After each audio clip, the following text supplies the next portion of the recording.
All right. Woo! Good evening. Welcome. My name is Amuna Yisrael. This is Solonomics 101, the Lev Project. Today was a day, boy. All praise be to actually yesterday and today. But I give thanks and praise to the Creator. Um, Yesterday I was on the road. Today I was doing some stuff, so I missed my lunchtime conversation. And so most I will, and I have to make that up and read more than one of our short day narratives. Most I willing tomorrow. And so I want to thank you for tuning in. Tonight I had to get a little something in here. So tonight we're going to read. We're going to read 30 years a slave from bondage to freedom. So I'm just going to do my little social media thing, share it there, and we'll go ahead and get started. You know, today was so wild, man. The day just, anywho, I have a video coming out about my feedback on, I haven't been able to finish yet today, but on the movie, if you haven't seen it, the drama Fit for TV, what's the name of it? Underground. And so I found it interesting now that we've read close to 40 hours of narratives, and I've read some narratives before this time. But we've done it on the Lev Project. I wanted to see how all of those narratives lined up with the way in which they portrayed the characters in the movie. But what I found so interesting, it's a series, so I think it has 10 parts. They have 9 more parts to go. And I'm going to say more about it, but just what I found interesting concerning what they did show for me is that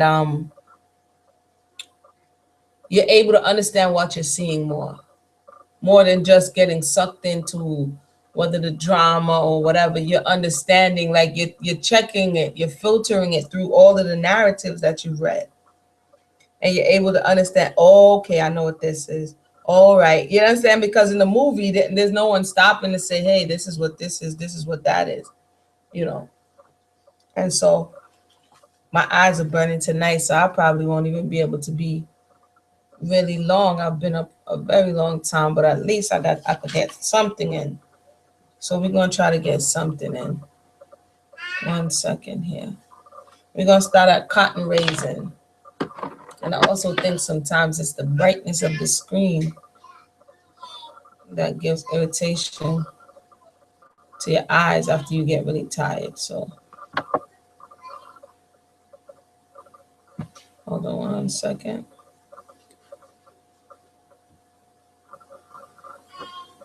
All right, cotton raisin.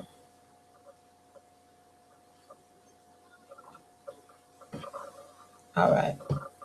It says, after the selection of the soil most suitable for cotton, the preparation of it was of vital importance. The land was deeply plowed long enough before the time for planting to allow the spring rains to settle it. Then it was thrown into beds or ridges by turning furrows both ways towards a given center. The seed was planted at the rate of 100 pounds per acre. The plant made its appearance in about 10 days after planting, if the weather was favorable. So that's a short gestation time right there, 10 days. Early planting, however, followed by cold, stormy weather frequently caused the seed to rot. As soon as the third leaf appeared, the process of scraping commenced, which consisted of cleaning the ridges with hoes of all superfluous plants and all weeds and grass. After this, a narrow plow known as a bull tongue was used to turn the loose earth around the plant and cover up any grass not totally destroyed by the hoes. If the surface was very rough, the hoes followed instead of proceeding the follow to the plow. Instead of proceeding the plow to unearth those plants that may have been partially covered. The slaves often acquired great skill in these operations, running plows within 2 inches of the stalks and striking down weeds within an inch within their holes, rarely touching a leaf of the cotton, because that would have been a problem, you know. I forgot what we were reading, and some, you mess around and damage the quote unquote crop or their money, they would damage you. Subsequently, plowing alternating with hoeing usually occurred once in 20 days. There was deep danger. There was danger in deep plowing of injuring the roots, and this was avoided, except in the middle rows in wet season when it was necessary to bury and more effectively kill the grass. The implements used in the culture of cotton were shovels, hoes, sweep, cultivators, harrows, and two kinds of plows. It required 4 months under the most favorable conditions for cotton to attain its full growth. It was usually planted about the 1st of April or from March 20th to April 10th, blooming about the 1st of June, and the first ball opened about August 15th when picking commenced. The blooms come out in the morning and are fully developed by noon, when they are pure white. Soon after meridian, they begin to exhibit reddish streaks and next morning are clear pink. They fall off by noon of the second day. So the flowers of the cotton don't even stay there long. It says the cotton worm. So this is for anybody who wants to do more research. So he just gave us, what it really took, how meticulous of a crop this was. And I want to thank Brother J.C. Hughes. He just joined us. We just read Cotton Raising, and now we're going to read the Cotton Worm. And just let me know whenever you want to read, and then we can do that. Shalom, shalom. Shalom, brother. How are you? Pretty good. I'm kind of multitasking right now. Yeah, I know. It's been a rough day for me, so I'm just trying to get it in because we didn't come on yesterday. Well, Okay, and so I'm going to continue. A cutworm was troublesome sometimes, but the plants were watched very carefully, and as soon as any signs of worms were seen, work for their destruction was commenced. The majority of the eggs were laid upon the calyx and involucre. The worm, after gnawing through its enclosed shells, make its first meal upon the part of the plant upon which the egg was laid, be it leaf, stem, or involucre. If it were laid upon the leaf, as was usually the case, it might be 3 days before the worm reached the ball. But where the eggs lay upon the involucre or invulsire, if I'm saying it wrong, sorry, the worm pierced through within 24 hours after hatching. So basically, it seems like that to us is nothing, but if you get a whole lot of worms eating up your crop, then you don't have anything left when, because it's not going to come to maturity. I remember one time my husband, he said he's going to plant some cabbage in the front yard. And then every morning I go out to water the thing, and it's like, okay, a leaf is missing, another leaf is missing. You know what I'm saying? Next thing the critters or whatever it is eat your crop up. So definitely that's for us who's away from farming. It may seem like a small thing, but these are the armies of the Most High, that can become pestilence and cause famine. It says the newly hatched bollworm walks like a geometrical larva or looper, a measuring worm as it was called. This is easily explained by the fact that while in the full-grown worm, the abdominal legs or prolegs are nearly equal in length. In the newly hatched worm, the second pair are slightly shorter than the third, and the first pair are shorter and slenderer than the second, a stage of things approaching that in the full-grown cotton worm, though the difference in size in the former case is not nearly so marked as in the latter. This method of walking is lost with the first or second molt. There is nothing remarkable about these young larvae. They seem to be thicker in proportion to their length than the young cotton worms, and they have not so delicate and transparent an appearance. Their heads are black and their bodies seem already to have begun in varying color. The body above is furnished with sparse, stiff hairs, each arising from a, a tubercle. I have often watched a newly hatched boll while in the cotton fields. When hatched from an egg which has been deposited upon a leaf, they invariably make their first meal on a substance of the leaf, and then wander about for a longer or shorter space of time, evidently seeking a boll or flower bud. It was always interesting to watch these seemingly aimless search of the young worm, crawling first down the leaf stem and then back, then dropping a few inches by a silken thread, and then painfully working its way back again, until at last it found the object of its search, or fell to the ground where it was destroyed by ants. As the bollworms increase in size, a most wonderful diversity of color and marking becomes apparent. In color, different worms will vary from a brilliant green to a deep pink or dark brown, exhibiting almost every conceivable intermediate stage for an immaculate unstriped specimen to one with regular spots and many stripes. The green worms were more common than those of any other color. A common variety was a light green. When these worms put in an appearance, it raised a great excitement among the planters. We did not use any poison to destroy them, as I learned is the method now employed. So that's him talking about the cotton worm and the stages Yeah. of growing cotton. Yeah, You there, brother JC? I'm here. All right. He was really into like science, and like nature and stuff like that. Okay. Yeah, that's crazy. Very observant. Very Very observant. observant. Yes. Maybe that's where I get it from. I don't know.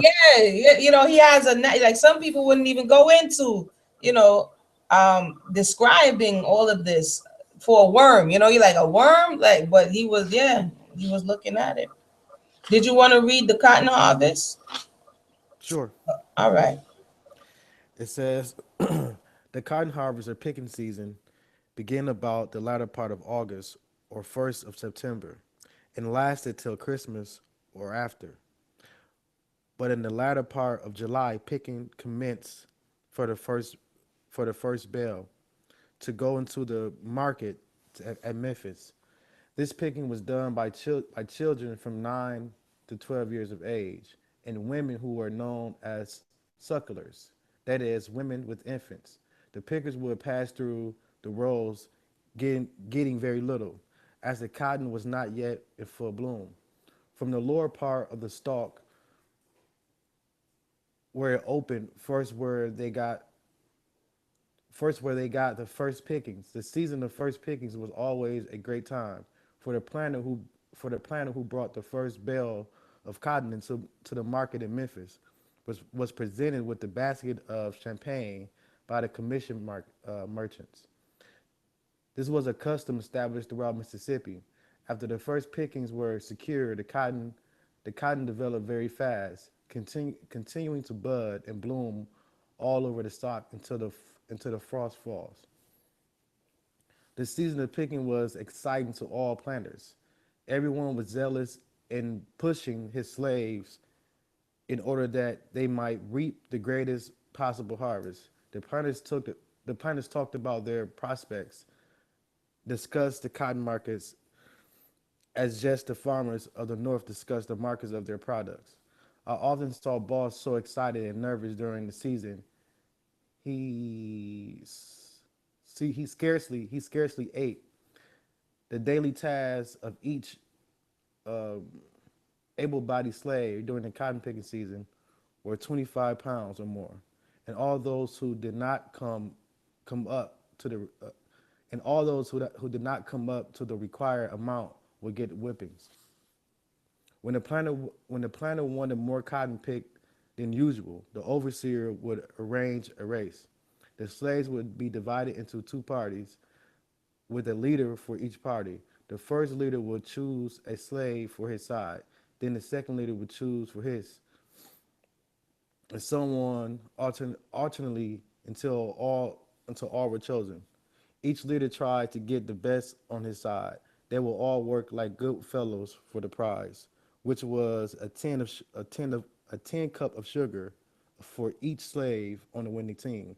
The contest was kept up for 3 days whenever the planet desired an extra amount of pick. The slaves were just as interested in the races as they were going to get a $5 bill.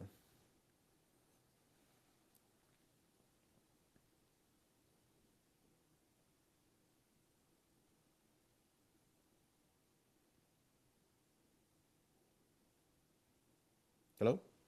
Yeah, I'm here. I'm here. That's I can't help but to every time I'm hearing this stuff, it sounds to me like nothing has changed. When it may not be cotton season, but it may be football season, and they use the Right, spirit of competition, or basketball season, and this is when they, because they're still getting played, you're still on the field. You know what I'm saying? And right, they're still getting paid, and they're using that spirit, that desire to be in competition, to continue to exploit us. I'm sorry, I can't help but to try to draw a parallel between then and now, and nothing much has changed. right. Just check. A 10 cup of sugar. I mean, yeah, because they didn't, to my understanding, although some are like, even in the Caribbean, our foreparents, they was cultivating sugar in some places in the South, but they didn't get none. Right, You wasn't allowed to. So that's like gold right there. You know what I'm saying? Because you're not sharing in that's not for you. That's for massa and them. You know. right. Maybe it's a good thing. It is a good thing, because that's what led to now. I think, and this is my personal theory, that all the things that we were deprived of for so long became like something that we wanted so much. And so now, you were deprived of salt. And so now you eat too much salt. You were deprived of sugar. Right, Now you eat too much sugar. And then this is where the diabetes, the cancer, and all of this stuff is coming from, being right, deprived for such a long period of time and craving. That's just my theory anyway. right. And I watch how if you ever been around adult person who didn't have much food when they were younger, Yes. and they went starving a lot of times. Yeah. As adults, they eat really weird. Like they eat real fast and not, what I'm saying, like the food is going somewhere. Yeah. Mm-hmm. I noticed that. Like I know I won't mention the person's name, but that's how they eat. Like not even using silverware. A grown person not even using silverware, just taking globs of food and just cramming it in their mouth. Yes. It's kind of sad, but I believe that kind of behavior, it's kind of like ingrained in your brain because you Yes. have that fear of not knowing when you're gonna eat next. Yes.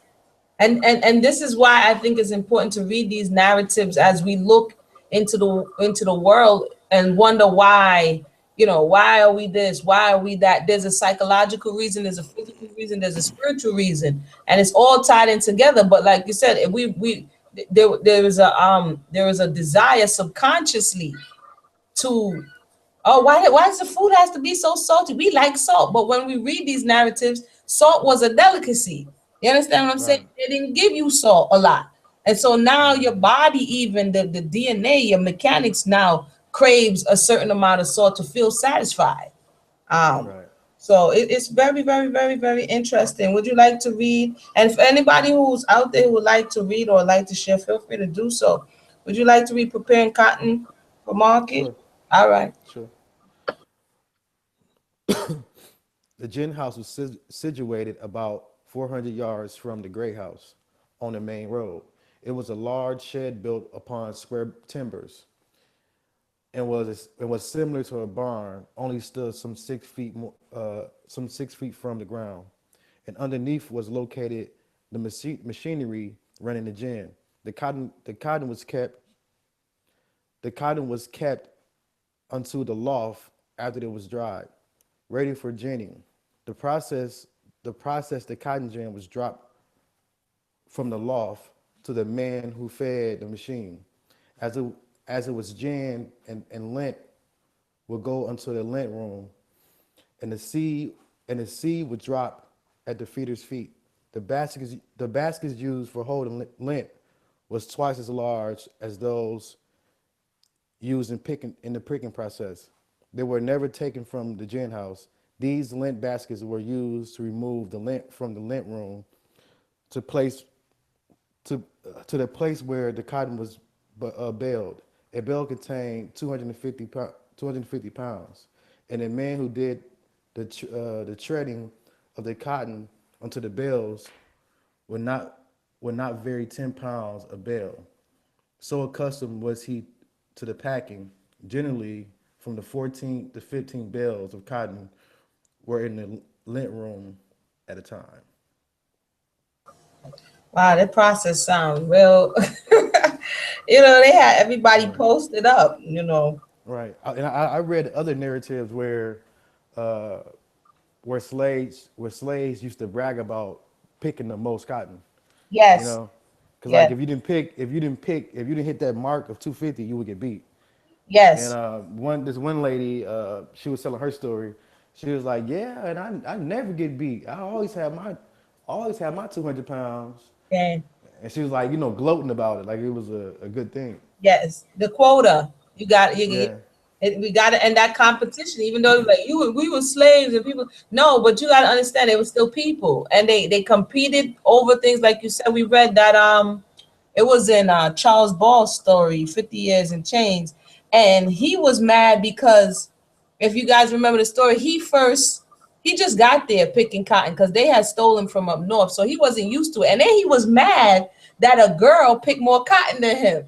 And then he was like, "Oh, when I get back, I'm gonna pick more cotton than her." I'm like, "What in the world, you know?" So yeah, Right. you're right. They made it a competition, and also incentive is that you would get beat for Right. not meeting your quota. Makes me feel like the call centers, when people work in them call centers and they're like, if you don't make a certain amount, Right. yeah, that's kind of nothing ain't changed. I tell you, I keep saying, I'm gonna keep saying, ain't nothing And changed. those cotton gins are very dangerous too. Can you The tell us a cotton little gin. bit about them? A lot of people will lose fingers and Mm. fingers or even arms in the cotton gin, and they would still make them work. They would still make them work. Yep. Oh boy. Understand this. And it's funny. And then we're gonna go on to other farm products. It's funny because the movie Underground or the drama came out. I was just speaking about it. And I'm gonna watch it, and parallel it to what we're reading and listening to the comments. And one comment that a European wrote an article today, he said, it's good to watch, but it's hard to watch. You understand? And this is Right. just a movie. This is just the reenactment of it. This is not actually living it. You know, um, Right. and they said that when they were they're actually on. If you get a chance to watch that, the Underground, they're actually on a plantation, a real plantation in Louisiana. This is where they shot it, where it's Right. still there today. The slave quarters is still the slave quarters. Which when I read that, I'm like, wow, that's deep. So definitely the spirits of people who Yeah. passed on is there. You understand? Right. It definitely is. It They definitely is. there. They there like, oh, y'all came through. Oh, y'all playing. Yeah. So you got to I'm interested to see uh Right. what I company. can't. I Mhm. can't. I can't find it. I guess it comes on the Chicago network. WGN. I had to look. Let me tell you, I'm sorry. Because I don't have TV. I took out the TV and I just have the internet. And I Right. was telling my mother, man, I gotta watch this show, but I don't have TV. Anyway, she put me on to the fact that you could watch it on the internet. Ooh. So I'm gonna Via look t- tonight. you could watch TV on the internet. I never knew that, like live TV, and that's how I was able to watch it. And I watched it twice, as a matter of fact, because I was trying to see how accurate they were in their depictions, for instance. And then I'm gonna go on. For instance, they had a woman go into labor, and after she went into labor, she delivered the child. And then the next scene is that she was bathing the child and drowned the child. And the girl ran and did so. I'm like, according to the research, yeah, that was a form of resistance to say, you know what, I would rather set the child free in the form of taking their life than to give them to mass. Right. And so I was like, if we just looking at it on face value and not understanding, their mindset, not to say it was right, but that's just what a lot of people Quite a few did. Right. As It of remind me of it mhm, remind me of Masada in ancient Israel okay, when they were surrounded by the Romans, they were just killing themselves. right. Like they would rather die than be captured and put into slavery. Even my uncle Fountain, the uh, the guy that was interviewing him asked him, um, he asked him something about slavery. He was like, "Would you ever be a slave again?" And he's Yeah, like, he "That a said real no. question?" Yes. He said, "I'd rather kill myself right now." Yes, I heard him. I heard that. I heard that part. So that's how deep it goes. That's definitely how deep it goes. You might want to look at your local for those who are listening, look at your local listing. And for those who have TV, it's WGN, and it might be different things in different places, but definitely that's a good it's a good comparative right about now. But I'm gonna go to other farm products. Cotton was the chief product of the Mississippi farms, and nothing else was raised to sell. Wheat, oats, and rye were raised in limited quantities, but only for slaves and the stock.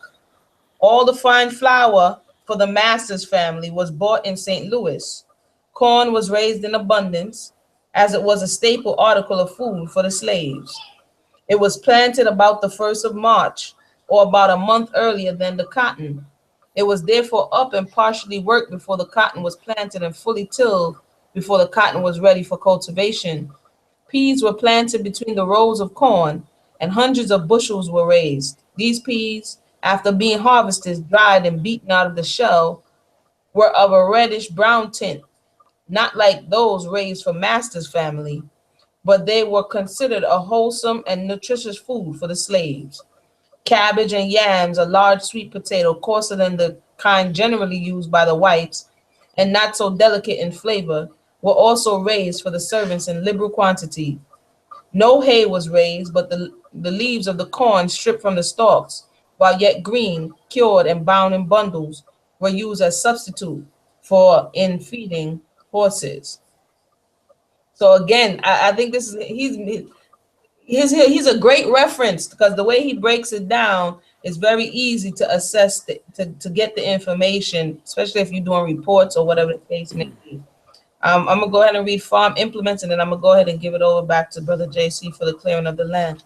It says almost all the implements used on the plantation were made by the slaves. Very few things were bought. Boss had a skilled blacksmith, Uncle Ben, for whom he paid $1,800.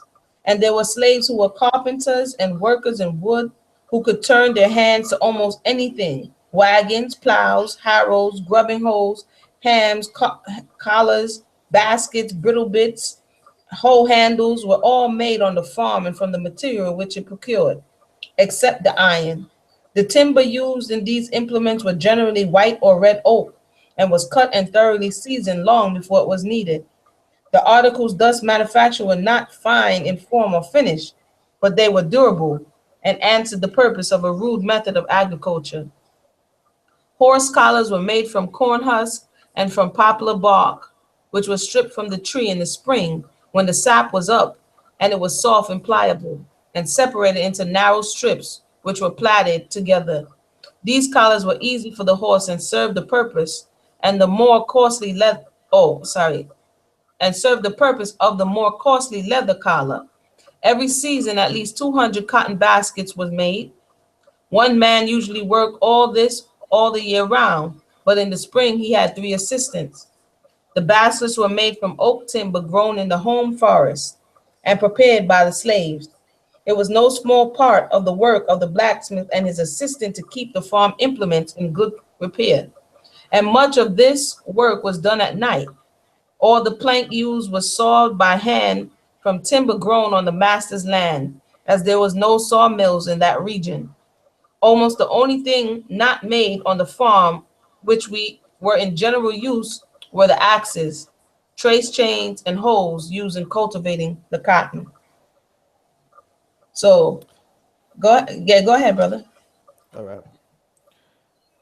When additional land was required for cultivating, the first step was to go into the forest in the summer and deaden or girdle the trees on a given track. This was cutting through the bark This was cutting through the bark. This was cutting through the bark all around the trunk, about 30 inches from the ground. The trees treated so dead, the trees so treated soon died, and in a year or two were conditioned to be removed. The season selected The season selected for clearing the land was winter, beginning in January. The trees, except the large ones, were cut down, cut into lengths convenient for handling, and piled into great heaps called log heaps, and burned. The undergrowth was grubbed out and also piled and burned. The burning was done at night, and the sight was often weird and grand.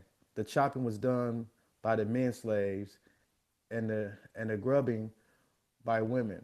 All the trees that blew down during the summer were left as they fell till winter, when they were removed. This went on the year after this went on year after year until all the trees were cleared.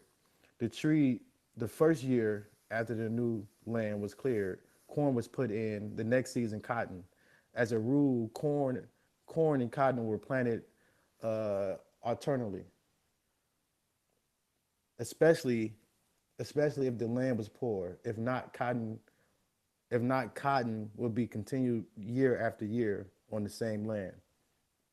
Old corn stalks were always plowed under for the next year's crop, and they served as an excellent fertilizer.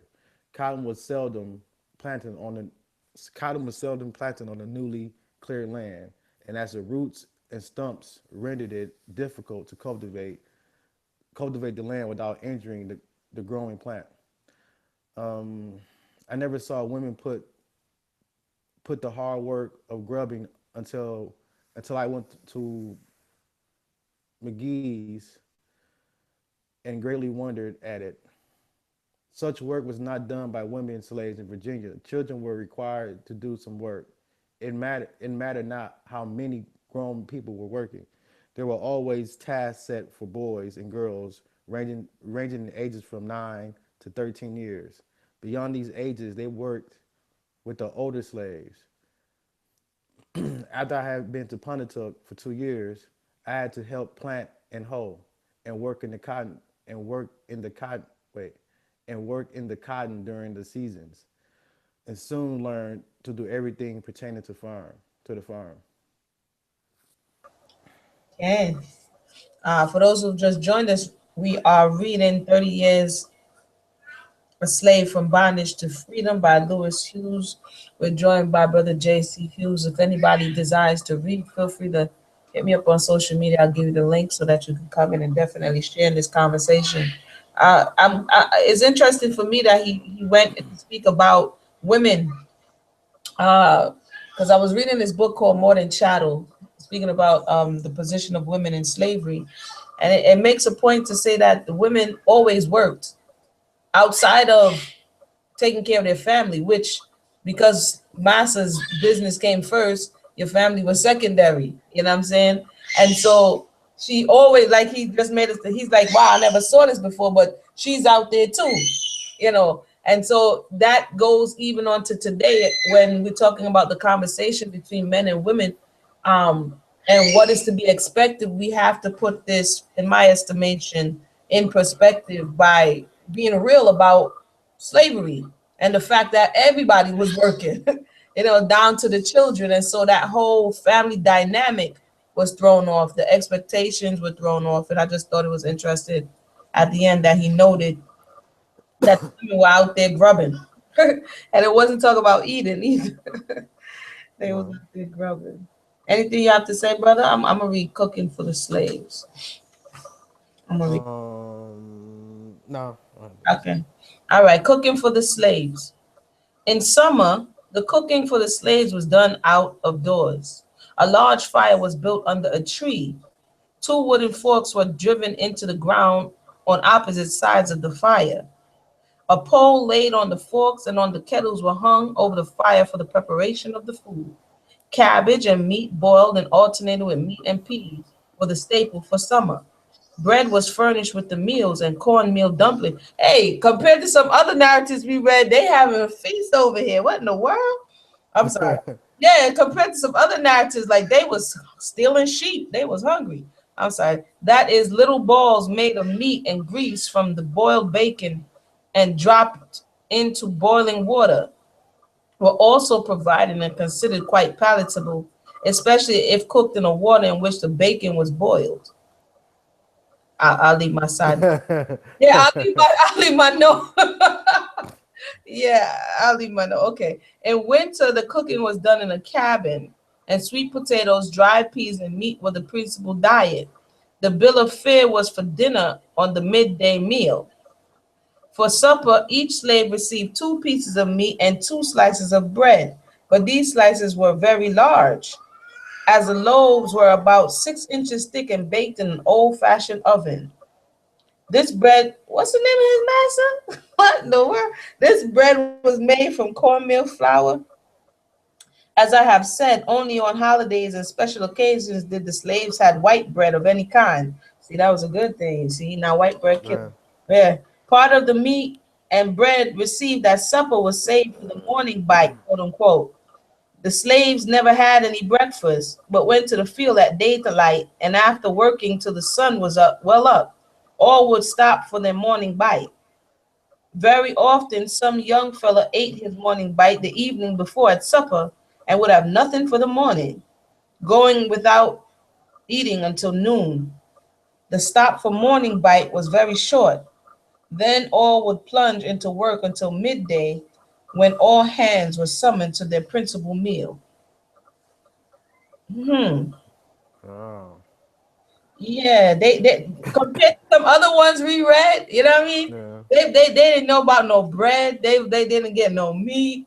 And I noticed that they liked feeding the slaves pork. They loved and the slaves, because of the lack of, like, another narrative said, the food didn't have any flavor, and this was Right. the only flavoring that they could procure, as they like to say. um Right. he was charmed, like, man, this dude love eating pork, but that's the only food. Like, I suppose they're not gonna kill your cow every day, and they're not gonna kill the sheep all the time, so they just Right. say, hey, let me just give them this. Right. And they got the most unedible parts. The whole pig is unedible, but they got Yeah. the most unedible parts of the Yes, pig. And they did that because pigs are cheap. I think so, because I'm You, like, what in the you know what's world? funny? Hmm. You know what's funny? After slavery, after 1865, uh, the U.S. In the South enacted some laws called the pig laws, and the pig laws and the black codes. The Right, pig laws are like vagrancy laws, like any little thing gets you thrown in jail right, right. for years, right? And they made the law based off of slaves being quote unquote caught stealing pigs. Mm, After, I mean, well, not even slaves, people that weren't slaves anymore. They right. were getting caught stealing pigs. Filling the pigs. At the time period, a pig cost like $1 or like 50 cents or something like that. And Wow. they would go to jail for like 5, 10 years for doing that. And I think I picked up on that. There was a what's the name of that? It's a documentary and it's also a book. Slavery by another name. There you go. Thank you. Yeah, Yeah, I knew you would have knew it. That's it. yeah, And it tells you why they was doing that, because they wanted to find a way to keep getting labor out of you. right. But if those who are out there who don't know, that's a check that out. Slavery by another name. Very, It's very still going on today. yes, it's still going on to this day. They started, convict leasing. Right, Leasing you out now that you're not owned by your master. It's when people say, I'm tired of hearing about this, but then you want to march in the street. Apparently right, you're not tired enough because you don't understand yet. You know, right. so, Even we did like even we did leasing. Like after slavery, a lot of women used to lease their children out to different plantations or different yes, industries to work, yes. but It's for money though. it's what we call hiring. Right, It's what right, it's what we call today. Oh, I'm gonna go get a job. It's the same thing. You lease your time out right, to get right. money. So ain't nothing changed. Ain't nothing changed.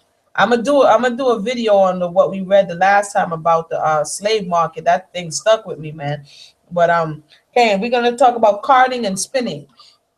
It says, through the winter and on many days in summer, the women of the field had to card the wool and spin it into yarn.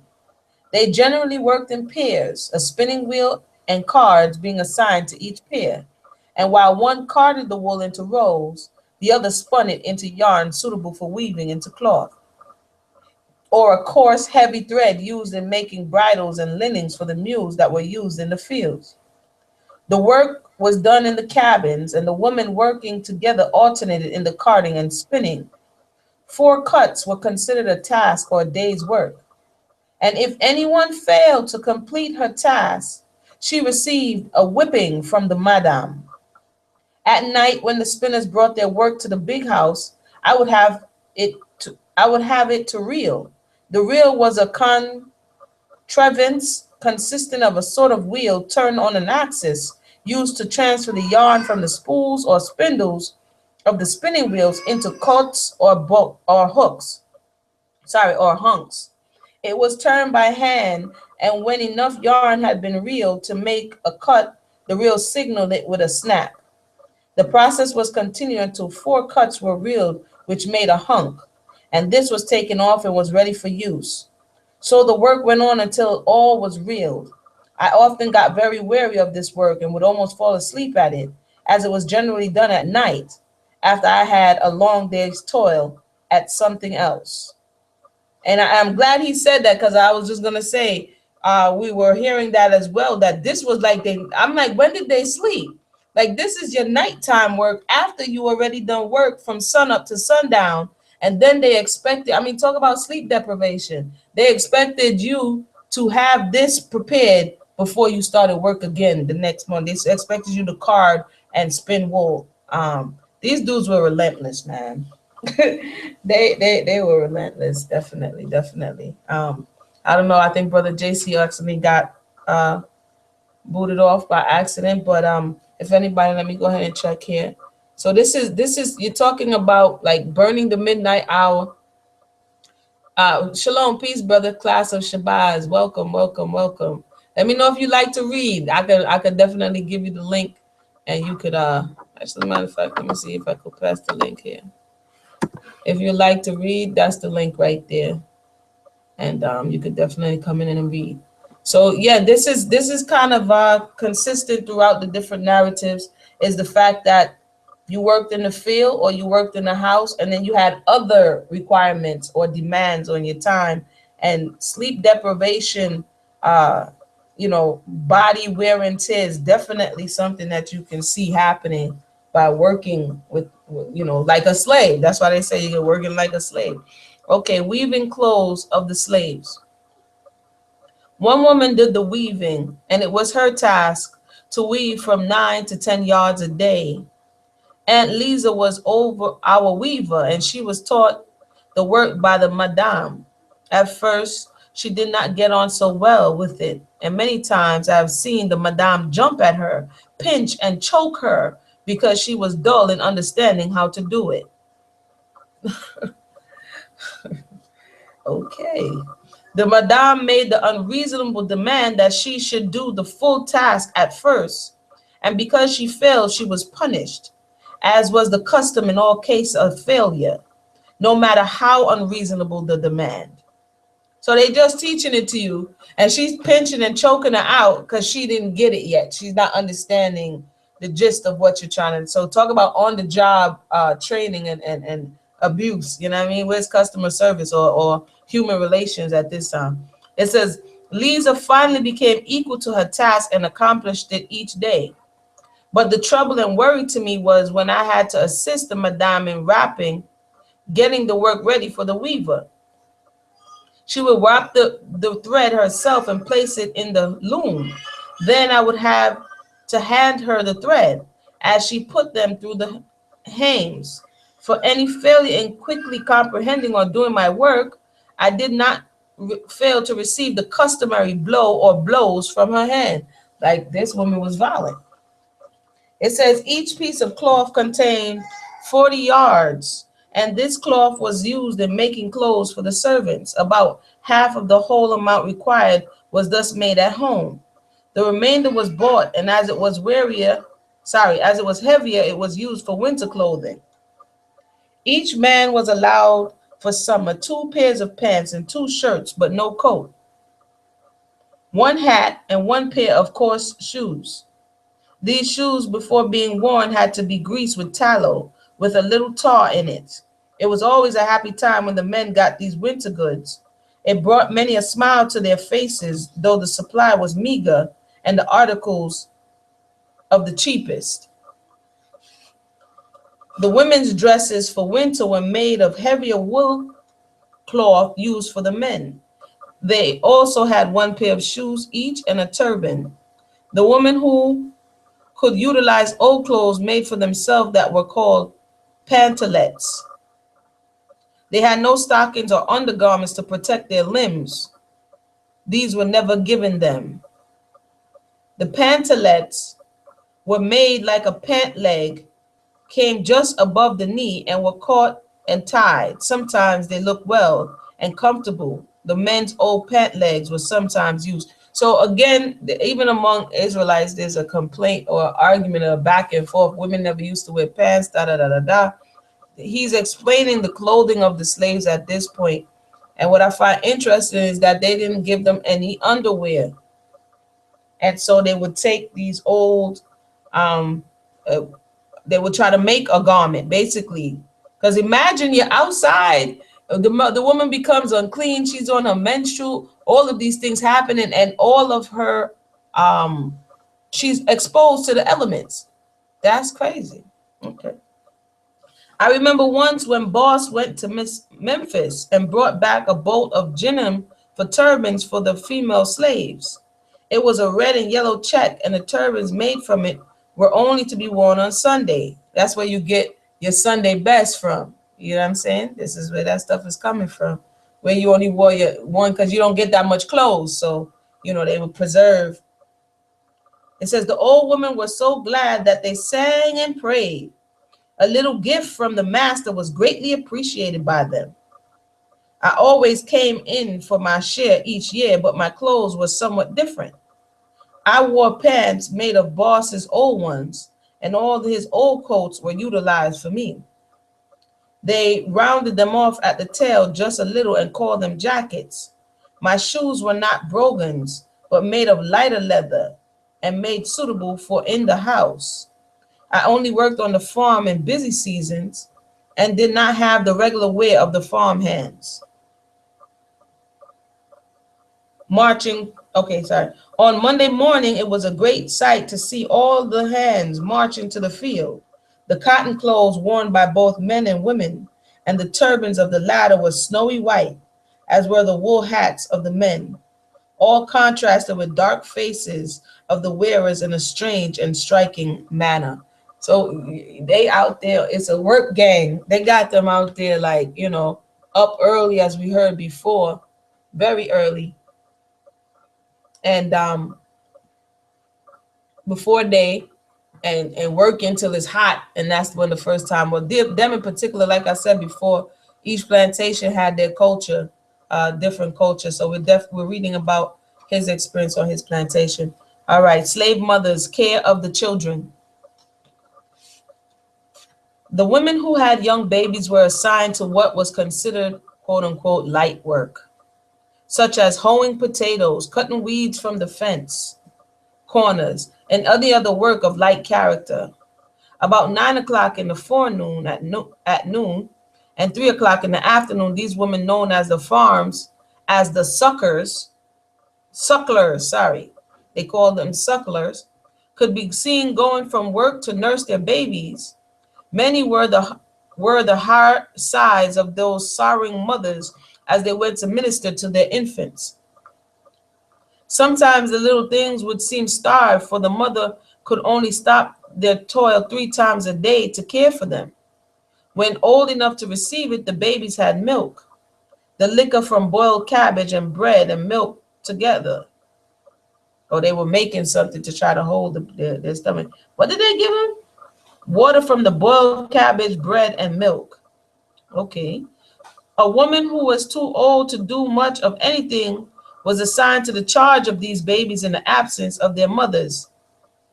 It was rare that she had anyone to help her. The cries of these little ones who were cut off almost entirely from motherly care and protection were heart-rending. And if you know anything about the beginnings of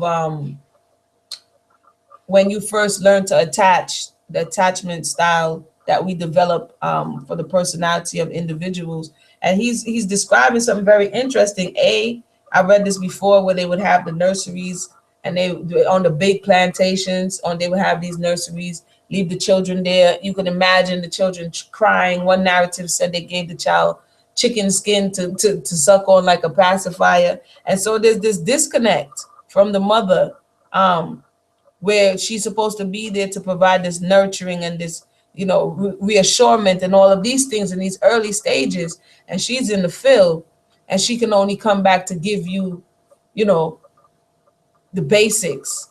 And that's few and far in between. So he says the cries of these little ones who were cut off almost entirely from motherly care and protection were heart-rending. Very interesting. It says the cabin used for the infants during the day was a double one, that is double the usual size, and was located near the great house. The cradles used were made of boards and were not more than 2 by 3 feet in size. The women carried their babies in the cradles to the baby cabin in the morning, taking them to their own cabins at night. Sounds like daycare to me, man. It sounds like, 6 weeks, go back to work, maternity leave is over, you get back on the plantation and drop your baby off. That's what it sounds like. The cradles used were made of board. Okay, I said that. The women carried their babies in the cradles to the baby cabin in the morning, taking them to their own cabins at night. The child ranging in age from 1 to 7 years were numerous, and the old woman had them to look after as well as the babies. This was indeed a task and might well have taxed the strength of a younger woman. There were always from 8 to a dozen infants in the cabin. Come on now. I'm sorry. The summer season was trying on the babies and young children. Often they would drink too much liquor from cabbage or too much buttermilk and would be taken with severe colic. I was always called on these occasions to go with boss to administer medicine. I remember one occasion, a little boy had eaten too much cabbage and was taken with cramp colic. In a few minutes, his stomach was swollen as tight and hard as a balloon, and his teeth clenched. He was given an emetic, but put in a mustard bath and was soon relieved. The food was too heavy for these children, and they were nearly always in need of some medical assistance. Excessive heat with improper food often brought on cholera infantum, from which the infants sometimes died rapidly and in considerable numbers. That's deep. And it's some of this stuff that, like I said, I can't help but to draw parallels because we think that we're so far beyond this reality and not understanding that this type of lifestyle is rooted in the very thing that we keep running away from and we're not understanding. It's interesting because I remember when my oldest daughter was first born, and then I'm gonna go into methods of punishment. And I was in the elevator. She was a baby, and he's saying that they were giving these small babies food that their stomachs couldn't handle. And so I remember I just came home with her, and we were in New York. So a lady said, it was another lady. She thought she was doing good. She said, does the baby sleep through the night? I said, no. She get up because she's on breast milk. She said, oh, you know what you do? Give her a little bit of a porridge. Give her a little bit of formula, and her belly will be so heavy that she will sleep through the night.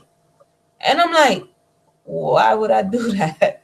But because of the mindset or the overwhelmingness of the whole issue, you see why they would do it. If mother is way out in the field, sometimes they would be, it's acres, it's mileage. I was reading another narrative that it was miles away from getting back to their babies.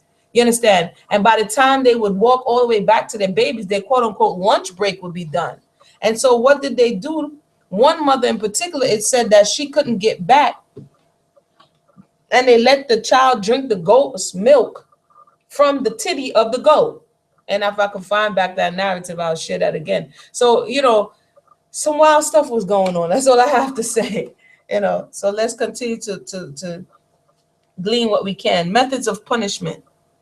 The methods of punishment were barbarous in the extreme, and so numerous that I will not attempt to describe them all. One method was to tie the slave to a tree, strip off his clothes, and then whip him with a rawhide or long limber switches or the terrible bullwhip. Another was to put the slave in stocks or to buck him, that is, fasten his feet together, draw up his knees to his chin, tie his hands together, draw them down over the knees, and put a stick under the latter and over the arms. In either of these ways, the slave was entirely at the mercy of his tormentors, and the whipping could proceed at their pleasure. After these whippings, the slave was often left helpless and bleeding upon the ground until the master or overseer saw it fit to let him up, or her. He put him, but or her, because they was whipping women too. The most common method of punishment was to have the servants form a ring called the bull ring, into which the one to be punished was led naked.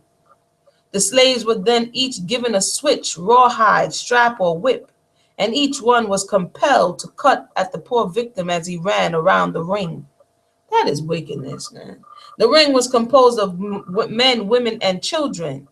And as they numbered from 40 to 50, each circuit of the ring would result in that number of lashes.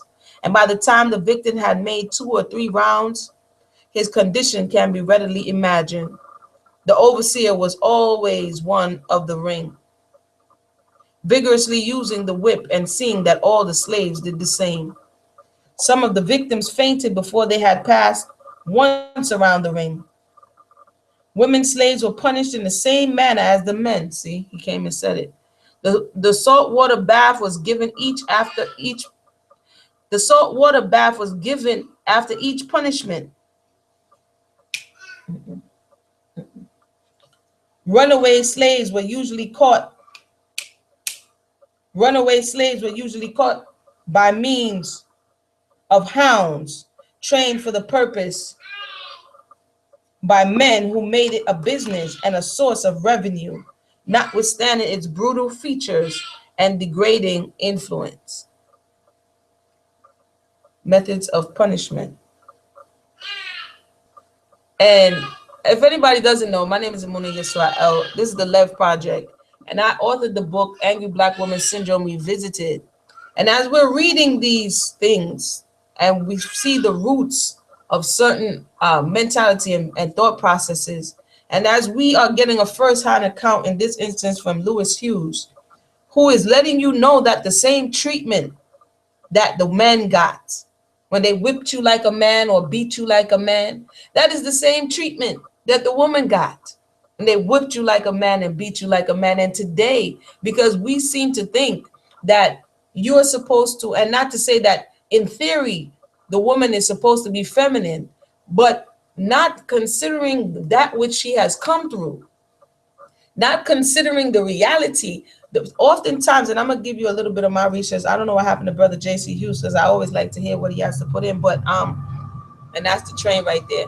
Based on my research, men were more prone to run away for some of the reasons as we just read. The women on the plantation, oftentimes when they had children, it was harder to run away and actually get to freedom with your child.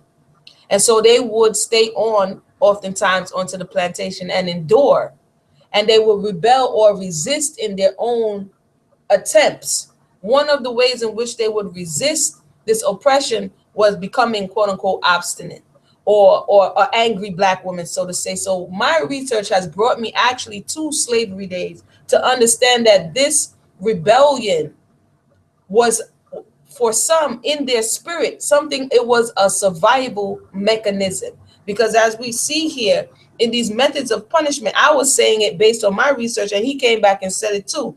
The women were punished just the same way the men were.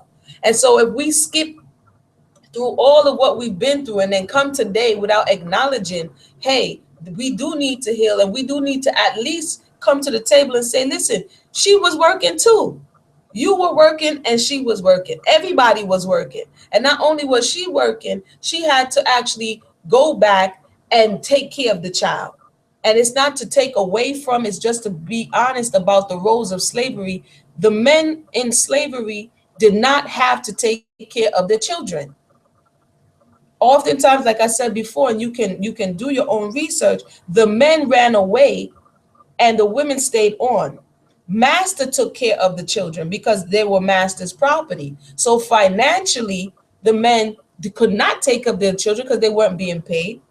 Emotionally, the men, and physically, the men could not protect the children because if master, that was master's property. So it was a very, so when we talk about the deterioration of the masculine to the feminine principle of quote unquote melanated people from the transatlantic slave trade, we cannot look at it without looking at these things and finding out how epigenetically within our DNA things have changed. And I know we've said it, and sometimes people say it in passing, but when you stand there and see that your wife is being whipped and you can do nothing about it, or when you stand there and hear that he's going to sell your child and your wife and your children, you can do nothing about it. This affects the mind.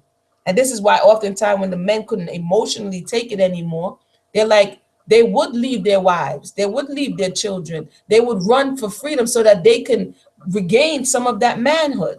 We have to remember these things when we are just waking up now and thinking that, oh, you should be doing this and you should be doing that, without understanding that this goes deep as we're reading right now. So I just wanted to share that, just coming from, some of the research that I did concerning the book. And why, one more thing is also that the master, and before I get to the master, the overseer, there were a set of people like the overseers and the slave catchers. Having slaves was a prestigious thing. In this day and time, having servants or quote unquote slaves, it was very prestigious.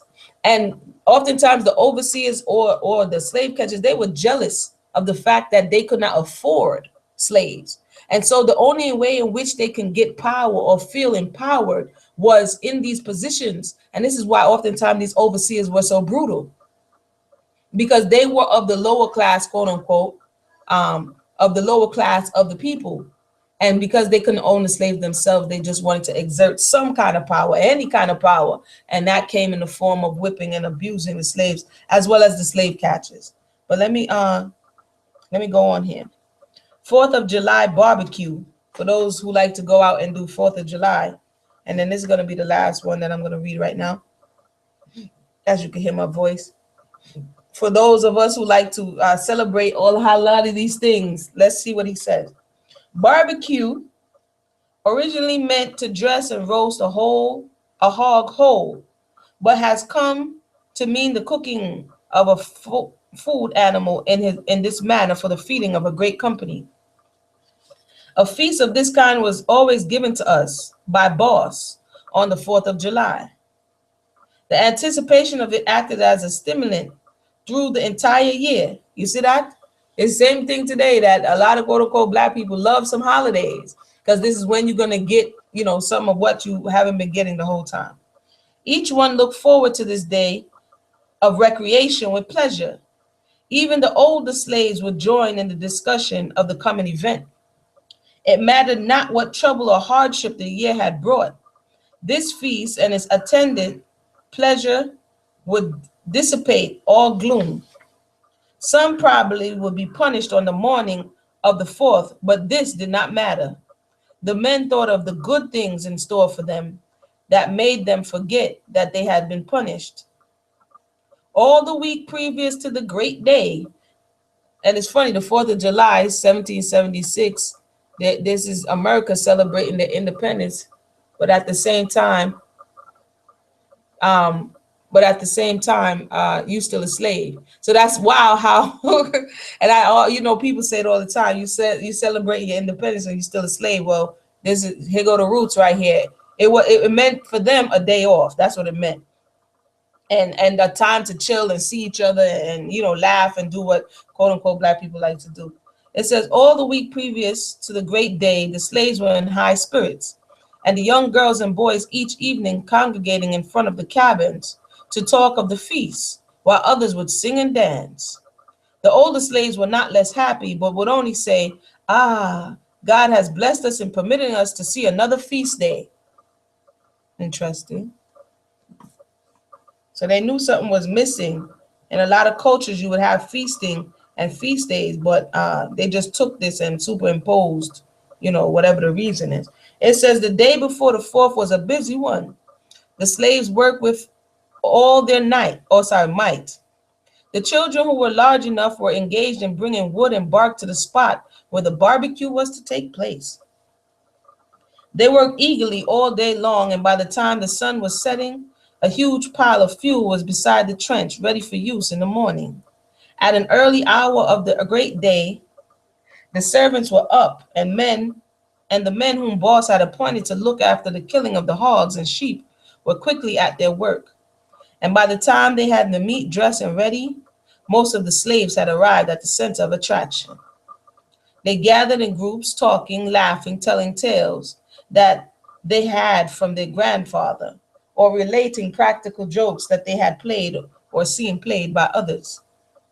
These tales were received with peals of laughter, but however much they seemed to enjoy their stories and social interchanges, they never lost sight of the trench or the spot where the sweet meats were to be cooked. Sweet meat, okay. The method of cooking the meat was to dig a trench in the ground about 6 feet long and 8 inches deep. This trench was filled with wood and bark, which was set on fire. And when it was burned to a great bed of coals, the hog was split through the backbone and laid on poles, which had been placed across the trench. The sheep were treated in the same way and were both turned from side to side as they cooked. And they still love barbecue to this day, ain't it? During the process of roasting, the cook basted the carcass with a prepared furnish from the great house, consisting of butter. Okay, this is the ancient barbecue sauce right here. Consisting of butter, pepper, salt, and vinegar. And this was continued until the meat was ready to serve. So you see, he said he got the seasoning from the great house. This is not a seasoning that they would usually have. Not far from this trench was the iron ovens where the sweetmeats were cooked. 3 or 4 women were assigned to this work. Peach cobbler and apple dumplings were the 2 dishes that made old slaves smile for joy and the young fairly dance. The crust or pastry of the cobbler was prepared in a large earthen bowls. They rolled out like any pie crust, only it was almost thicker, twice as thick. A layer of this crust was laid in the oven, then a half peck of peaches poured in, followed by a layer of sugar, then a covering of pastry was laid over all and smoothed around with a knife. The oven was then put over a bed of coals, the cover put on and coals thrown on it, and the process of baking began. So they was baking from the top and the bottom. Um, 4 of these ovens were usually in use at these feasts so that enough of the pastry might be baked to supply all.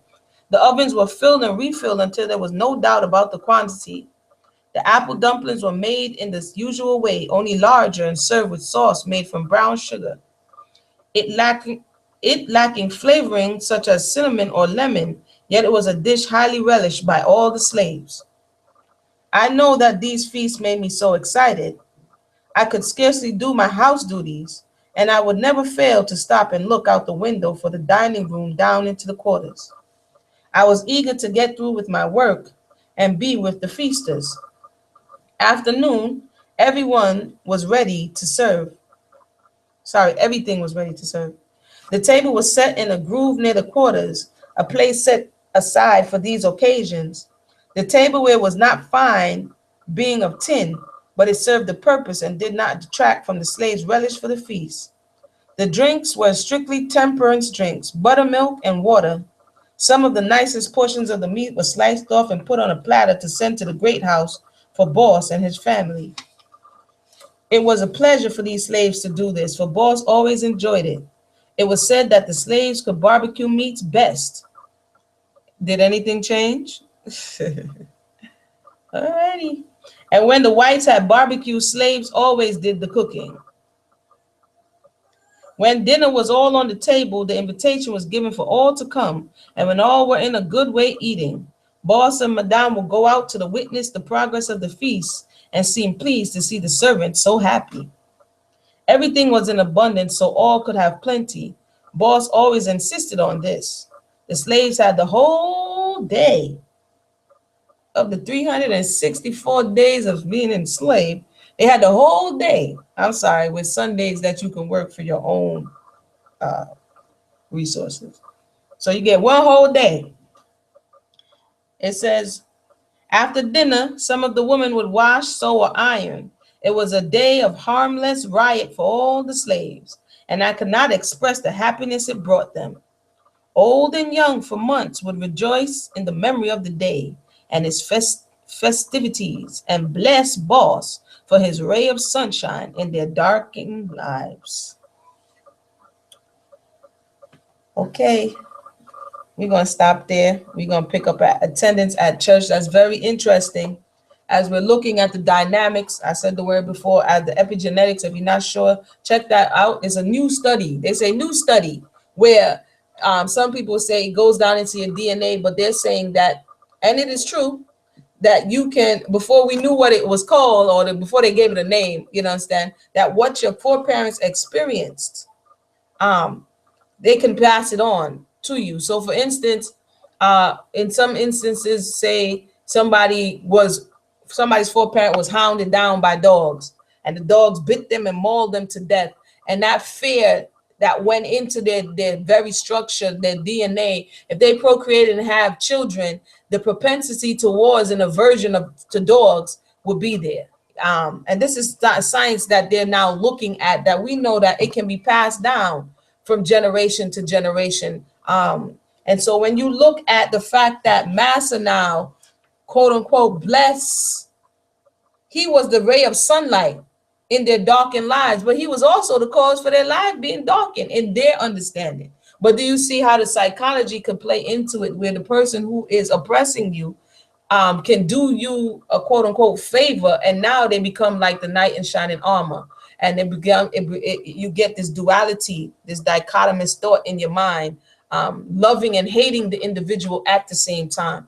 And I just assert, just in these studies, that there is a love-hate relationship because of the traumatic bond. And there's a book, I forgot the name of the author, very good book, called speaking about traumatic bonding.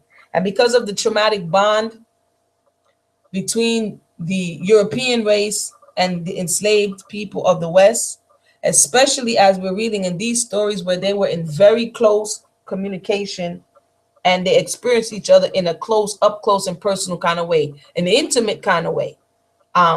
So people have this love-hate relationship with Europeans.